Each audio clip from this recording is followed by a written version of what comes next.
Pokémon Legends ZA is yet another miss in a long list of Pokémon Switch game misses. That's the overwhelming sentiment online, at least. I've never disagreed with this statement more, and furthermore, every human I have spoken to is relatively high on the game as well. Even if everyone involved does agree it's not perfect. If the comment section of my Legends ZA review is any indication, the more hyperbolic stances are being fueled by leaked budget proposals from within Game Freak. Let's talk about why this is terrible framing for the quality of games that inadvertently speaks to how game development is rapidly changing and how Pokemon Company's involvement with it is more complicated than everyone thinks. I won't be showing any of these alleged leaked documents for what should be obvious reasons, but to set the stage, what we all need to know is a leaked proposal document has been making the rounds online that lists budgets for previous Pokemon titles, namely Pokemon Sword and Shield at 2.5 billion yen or $16.4 million, Pokemon Legends Arceus at 2.2 billion yen or $14.4 million, Pokemon Scarlet and Violet at 3.3 billion yen or $21.8 million, Pokemon Legends ZA at 2 billion yen or $13.1 million, and the presumed future Generation 10 Pokemon titles at 3 billion yen or $19.6 million.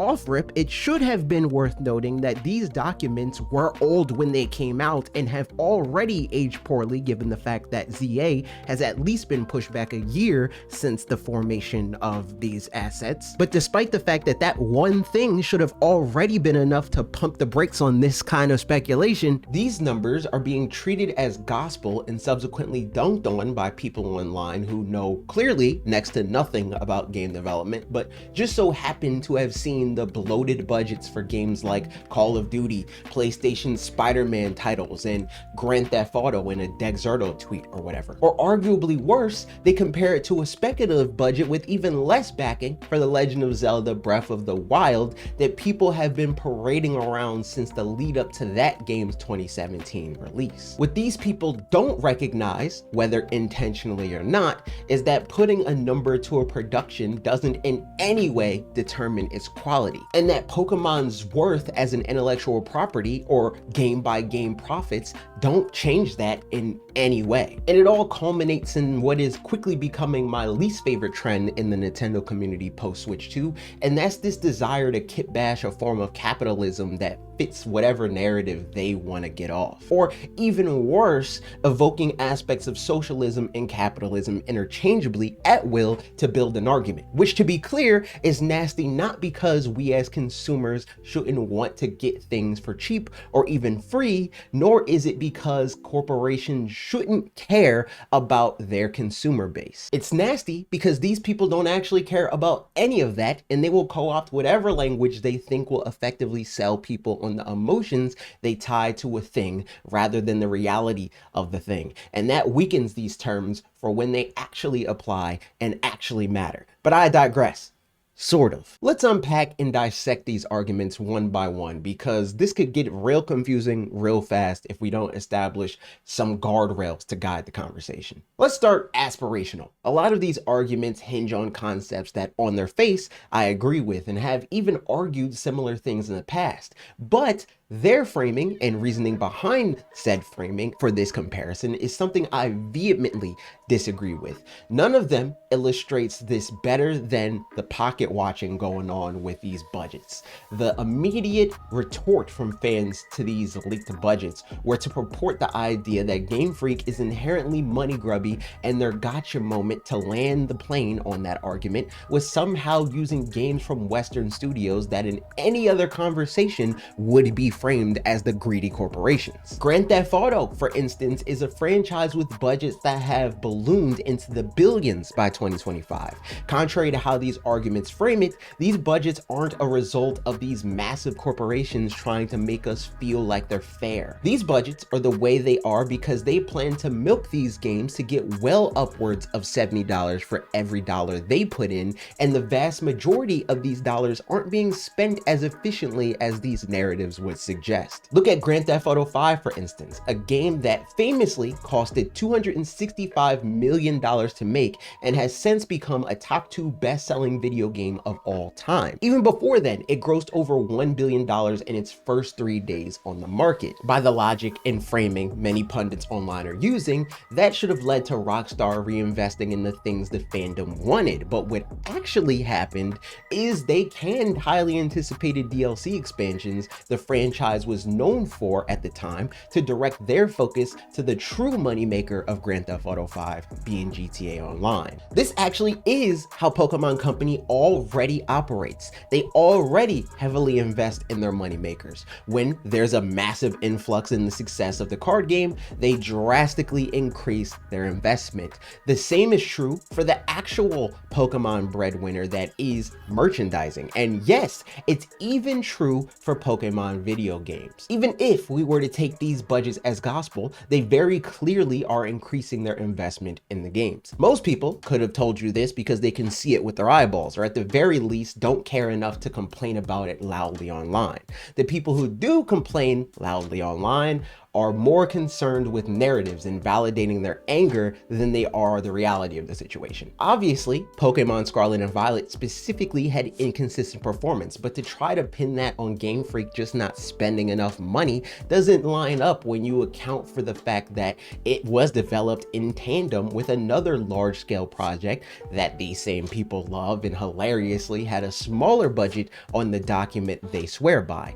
It was developed mid-global pandemic, and it was the most ambitious game they have ever made up until that point. This is where people selectively forget the relationship between game studio and consumer by pretending that for some reason they're supposed to uproot their entire operation to course correct for issues that very clearly didn't impact the actual product they were making. I've said it before, and I'll say it as long as I'm talking about this franchise on the internet. I don't care about drop frames in a video game where the gameplay is scrolling through menus, and I guarantee you that's how most people that played the game for themselves ended up feeling, which is why it sold millions, was actively played by millions, and to this day dwarfs the smaller title the community swears by in player activity. And I'd be willing to bet that was at the heart of the concessions we've seen. Most games on the market, regardless of size, cut corners somewhere for a variety of reasons, and the best of them cut those corners by prioritizing the aspects of the production that are mission critical. And the performance of Pokemon games has never mattered to the community for more than 2 decades of them doing precisely this, so it's not outside of the realm of possibility that Game Freak deprioritized what famously hasn't mattered to their user base until then. And I have bared witness to how little the community cared about this sort of thing before the day Pokemon Let's Go was revealed, so spare me with the revisionist history in the comments. At any rate, I maintain that Pokemon games could stand to learn from Grand Theft Auto. However, their budgets aren't what Pokemon games need to aspire to. They shouldn't heavily model any of what they do after any westernized studio, if we're being real. But they should learn from the good that comes from longer dev cycles, which, if we're being honest, has already started to happen, but people don't notice because, as I will continue to repeat, these people don't actually understand game development. They're just playing a game of telephone on social media because video game windows and ground textures don't look as pretty as they would like. And don't misunderstand me or misrepresent my argument. Pokemon games should be designed in a way that would make frame rates and voice acting and art direction mission critical elements of each game. Breath of the Wild once again illustrates the good that can come of prioritizing these things. Getting there though won't be the result of this westernized corpo brain take that line goes down will result in bigger investments. And this should be obvious to anyone paying attention to Game Freak's modern day inspiration, The Legend of Zelda Breath of the Wild. I don't know anyone that said Pokemon needs to follow in Breath of the Wild's footsteps more than me. And today, I still believe that just as much as I did a decade ago. However, people's attempt to evoke this sentiment isn't the same. They don't care how Pokemon games get there. They don't even care how Zelda got there. They just think the comparison validates their feelings. And these alleged budgets have only stoked those flames. The closest thing the internet has to a AAA Switch budget to compare Pokemon games to is The Legend of Zelda Breath of the Wild. My most charitable take on the budget these people have been sharing around is that it's poorly reasoned napkin math, as it's quite literally a number they made up to attempt to quantify Shigeru Miyamoto's offhand statement that The Legend of Zelda Breath of the Wild needed to sell 2 million units to break even. People then use that statement to claim Pokemon Legends ZA only needs to sell 200,000 units to break even, and from there, the discourse went from cooked to burnt. Now, I think it's a safe assumption that Breath of the Wild is a more expensive game than most Pokemon games. That's not an insane inference to make. However, these numbers devoid of any actual context for what they mean are far from proof of that, nor do they do anything to narrow down what the difference in the size of these productions actually was. Even in the statement that people are using as this gotcha moment, Nintendo's investment in Breath of the Wild was clarified as being an investment they made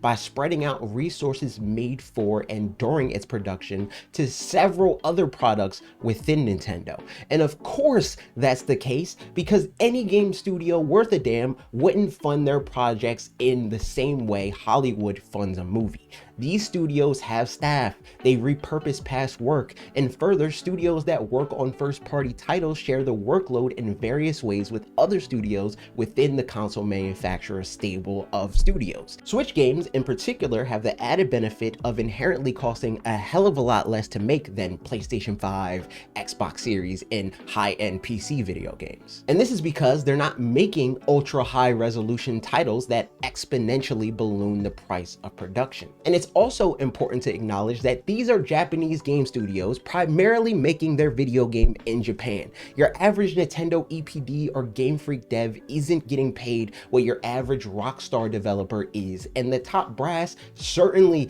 isn't pulling in nearly as much. The culture isn't the same. Cost of living isn't the same. It's frankly idiotic to espouse this idea that because the not so fun fact of Pokemon's worth as a brand, which the games themselves only account for a small fraction of, by the way, means that they should take this Americanized approach to their production. This approach doesn't lead to a healthy industry. Rockstar just laid off dozens of employees in an alleged union busting attempt, and they're not alone in these cost-cutting measures despite billions upon billions of dollars in revenue. Most of these major studios that are renowned for these massive budgets lay off thousands of game developers per year, but none of this comes up in these arguments because, again, these people don't actually care or know anything about game development. And it's laughable how obvious it is with their shameless attempts to somehow Frankenstein this weird marriage of socialism and capitalism that they think could result in cheaper games that better cost hundreds of millions of dollars to make because they don't actually understand what any of these numbers mean. The gag is, games never cost what is fair to make or buy, and they never will. Games cost what people will pay. The only way you'll get fair is if there's an agreement on what value looks like within the community. And let me tell you, that will never happen, especially if this is the general sentiment in the community. The sentiment that Pokemon games have fallen off are the predecessor to this budget-driven sentiment, and just like it was stupid then, it's an even dumber take now. People need to acknowledge that Pokemon games have never been good, or to be less hyperbolic, worthy of the size and status of the brand as a whole. Notice, no one is talking about the budgets for the dedicated handheld era of Pokemon, and that's because they need to pretend they're better for their narrative. And since that narrative is the games aren't good because they're allegedly cheaply produced, it'd be damning to that cause if it were made clear that modern budgets are likely much bigger than the budgets for the games they pretend are better. For more than 25 years, the people that pretended the handheld Pokemon games were anything to write home about are the actual cause of how things have played out in the modern era of Pokemon games until now. Not this idea that there was a fall from grace in terms of investment or quality. The actual problem is people had low expectations on handheld. They misread the tea leaves. It happens to the best of us. Even still, Course correction on this is already very clearly underway, but as is evident with this budget discourse, people don't actually understand game development, so it's not too surprising that people don't understand that very obvious steps towards that improvement have been consistently taken. Progress isn't a straight line, and the online discourse greatly exaggerates how bad things are or ever were in the first place. The reality is, people had low standards for handheld Pokemon games and now have higher expectations on console. People misrepresent the relative quality of past releases to strengthen the narrative that the new games aren't only not good enough to make the jump to home consoles, they're worse than they've ever been. Not because it's the actual truth, but rather because it validates their feelings on the reality of where we ended up. People are cursed with blind loyalty to their nostalgia, so it's a lot easier to say new thing is bad than it is to say new thing is a direct result of how bad, or rather how conservative things were up until this point, which directly caused this perceived stagnation under the relative magnifying glass that is high definition gaming. The long and short of it is, video game budgets are a lot more complex than big number equals higher quality game, and at the end of the day, regardless of the size of a production or intellectual property, priorities are established, and what is prioritized is inherently subjective. Fans care about different things, and even worse still, the only frame of reference for what fans care about is past games and online discourse. And given the fact that there's a pretty wide range of what is and isn't a deal breaker, even within a sample size as small as my friend groups, I don't envy Game Freak weighing whether a huge logistical investment like voice acting would be received broadly as a welcome change or ruin the games forever or whatever. I think a lot of what we have is a direct result of these sorts of debates, not simply this cynical assumption that every bad decision is the direct result of evil corporations trying to steal your money. And I especially find the instinct to go this far into conspiratorial thinking strange coming from gamers, a group that's famously apolitical, but that's a different video entirely. My take is, this is a frivolous luxury hobby that is facilitated by companies of various sizes that we all have the ability to do business with or not at will. They're not your landlord arbitrarily spiking your rent, a pharmaceutical company price gouging life-saving medicine, or our governments exploiting our labor to facilitate imperialism. They're toy companies. Buy or don't buy the toy. Stop pretending people are gullible because their decisions are different from yours. You're not a rebel or enlightened because you rather give Gabe Newell your money than Ishihara or whatever. Anyways, watch my review on the new Pokemon game if it's the toy you think you may want. The streets are saying I had reasonable takes on the pros and cons. Thank you to paid members over at shop.watchredirect.com like Trev L. Steinberg for making this video possible. Hit the link in the description to join in the credits and in receiving physical and digital perks.